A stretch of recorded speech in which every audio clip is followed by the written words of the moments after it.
I think the Russians would like to end this by the end of September. And if you're going to try and end this conflict before the end of September, you've got to cross the river.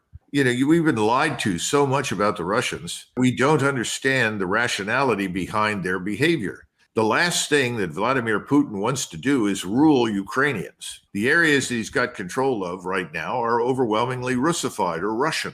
He's not interested in ruling Ukrainians. He wants the Ukrainians to rule themselves. He just wants them to be neutral and not present a threat to Russia. His patience has paid off. Everybody that wanted him, and I was one of them, that thought, the biggest mistake you can make is not to decisively attack, launch the offensive, and end this thing.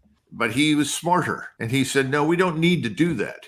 As long as these Ukrainians will impale themselves on our defenses, let them do it. Well, that's over. Now he's moving incrementally and deliberately towards the West. He's invited as many remaining Ukrainian forces as exist that can fight to concentrate in front of his forces near Kharkov. That's happened. Ukrainians just don't have much left. So he can move decisively, but he's still saying, let's wait and see what happens with these governments. And the question is, does he move now or does he move a little later based upon the potential for some of these governments to collapse? Macron's in a lot of trouble. The French government can absolutely change dramatically, but so can the government in Berlin. And he really, really wants to watch what the Germans do. And I'm telling you, the German people are not going to fight Russia and Ukraine. They don't want anything to do with it.